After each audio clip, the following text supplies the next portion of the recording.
So the population gets physically weaker. However, we seem to be getting mentally weaker too.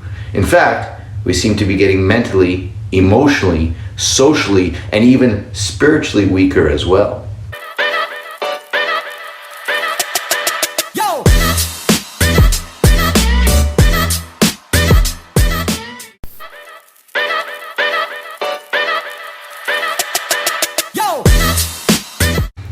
Six ways people are being made weaker, or pushing fragility is the new black. A 2019 Harvard study showed that most Americans struggle to do 5 push-ups and less than half can do 10 consecutive ones. Clearly, physical strength is on the decline. In middle-aged men, the study pointed to an association between push-up capacity and heart health. This isn't just about showing off and being macho. It is clearly an investment in longevity and disease prevention. I remember when I was a kid, and in physical education or gym class, we would have to perform the Canada Fitness Test. This would involve things like push-ups, sit-ups, bent arm hangs, and the likes. Some of these are definitely hard exercises and become harder for adults for a variety of reasons. They all have functional value. Unfortunately, the government, the Ministry of Education, or whoever, decided that these were not important things. They have been taken out of the curriculum for quite some time. Now it seems everyone just gets a participation ribbon. However, this is more than just about physical strength. It's clear that physical strength is waning. Those of us who put great efforts into maintaining our physicality and health can look around and see that we are the exception. It seems anytime you looked at photos from 30, 40, or 50 years ago or more, the ratio of people who were unfit and or obese are far less than they are now. Sadly, our culture promotes sedentary lifestyles, excessive consumption of hyper-palatable, calorically high, unhealthy food as the standard. This has resulted in more and more people struggling to engage in enough movement and exercise to not just get the physique benefits, but even more importantly, the health benefits that are so very crucial for a health span, i.e. the length of one's life that you remain vital, high-functioning, and healthy. The current medical recommendations are 150 minutes of physical activity per week, which amounts to a little over 20 minutes a day. This could even just be walking. That's certainly not inaccessible and a very low-hanging fruit for most. The medical recommendations are for 90 minutes a week, 2 to 3 sessions of resistance training as well. As far as nutrition goes, people have 24-hour access to foods that offer very little nutrient value, but a whole lot of calories, fat, sugar, and salt, creating bliss point reactions and perpetuating overeating due to dopamine releases that have been carefully crafted by the industry. The best food scientists, neuroscientists, behavioral psychologists, and marketers are hard at work for these companies, building food-like products that entrance and hypnotize the general public into passively overeating while leading them down a slippery slope of sickness, disease, and fatigue. So the population gets physically weaker. However, we seem to be getting mentally weaker too. In fact, we seem to be getting mentally, emotionally, socially, and even spiritually weaker as well. I touched upon this in my last week's article, The Zombie Apocalypse is Here. 7 origins and 7 examples, and my video podcast. Feel free to go back and reference it for the examples and origins of this zombie apocalypse, eating the brains and reasoning faculties of our fellow citizens. I will try not to repeat myself here, but there is some overlap. Once again, this falls into this month's theme taken from Jiddu Krishnamurti's quote, "It's no measure of health to be well adjusted to a profoundly sick society." He also communicated the following pertinent piece, quote, Is society healthy that an individual should return to it? Has not society itself helped to make that individual unhealthy?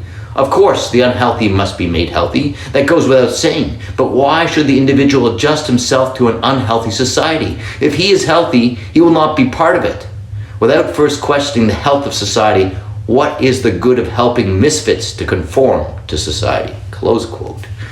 Let's not focus too much on the spread of mental weakness here. That was covered in the article and video I just referenced. Instead, let's delve into the other areas which are increasing in fragility. Ways we are getting weaker. 1. Emotionally. Point number 1. People are way too easily offended. It really doesn't seem to need much explanation. Everywhere we turn, there is outrage. Perhaps some of it is warranted, but it is often aimed at fairly benign cultural items that have no intent of harm. Comedy is regularly under attack, as is music and other entertainment. Cancel culture is merciless and ceaseless in its pursuit of those who do not impeccably follow the agenda and the political correctness manual. Point 2. Trauma is a term thrown around too loosely. People claim to be traumatized by things that would not be considered traumatizing in the past, nor can they be considered traumatizing compared to experiences other people go through and still manage to function at high levels. This is not to say that trauma is not individualized and relative, but it is to say there is some looseness in which we claim trauma. And then people fall into self-sabotaging traps of weakness by being defined by it. Point number 3. Victim mentality is pervasive and prolific. So many people see themselves as a victim and give away their power. I'll admit that at times, somewhat unconsciously, I saw myself as a victim of the corruption and overreach of the government, of toxic industry practices, and various other forces that are very real in the world around us. I'm not saying that the deleterious effects of these forces do not exist. In fact, I think they very much do exist. However, we tend to give them more power than they truly have directly on our daily lives, perseverating on their influence and holding them up as being unstoppable and ubiquitous in their impact on our lives diminishes our own power. In my opinion, it is key to take control where we can, and even in the face of a Goliath, find our inner David. Area number 2. We did emotionally, now socially. Point 4. People struggle to relate to others. Perhaps the pandemic exacerbated this, but people clearly are struggling to socialize in the real world and in healthy ways online too. People's ability to actively listen, maintain eye contact, and traverse awkward silences seems to be more prevalent than ever before. Point number 5. People default to their devices.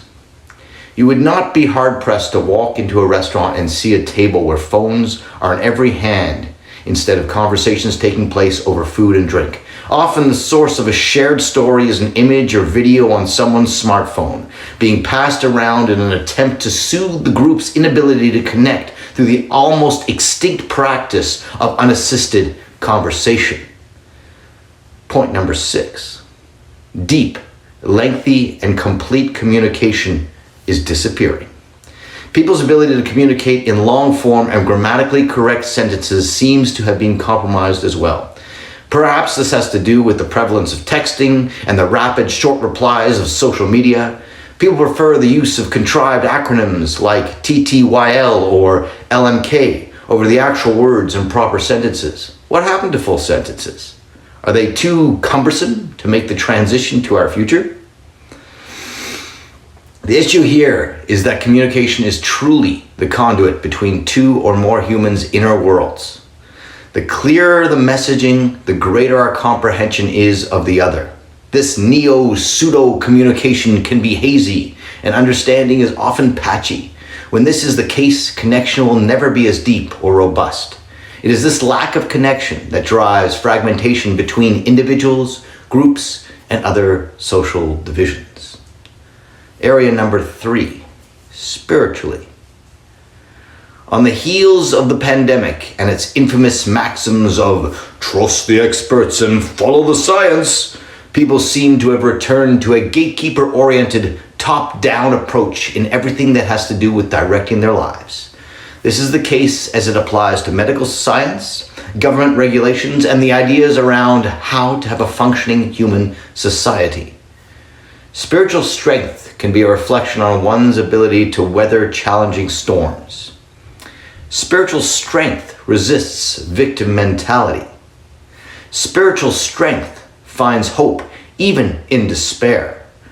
Spiritual strength does not simply surrender personal agency to the most commanding organizational authority. It is exactly in these sort of times when spiritual strength can be an inoculant to the threats of tyranny the posturing of megalomaniacs, and the corrosive worshipping of shiny objects, trends, and next things. Unfortunately, it seems too many people are unable to dig deep and find the strength of their spirit. Still, I believe the indomitable spirit will persevere and rise above the destabilizing noise of our times and the nagging doubts of our reptilian brain stem. The fortitude of our emotional, social, and spiritual capacities clearly influence our physical and cognitive strength as well. Perhaps you see things differently. Perhaps you think we're getting stronger.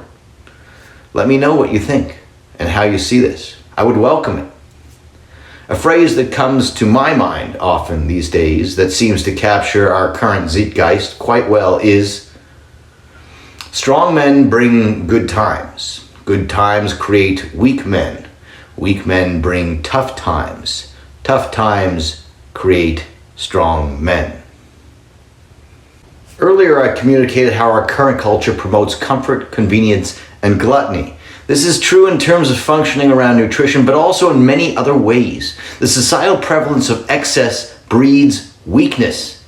It is through challenge that we grow. It is through struggle that we get stronger. Just as a muscle needs to be pushed close to its failure for it to grow and adaptation to be signaled, so too is this likely accurate for all the other aspects of our life. Whether it be strengthening our spirit, developing our mind, honing our emotional resilience and regulation, or building our social capacity, facing discomfort, even seeking discomfort, seems to be the way to fortify ourselves for a greater well-being that can sustain the ups and downs of life.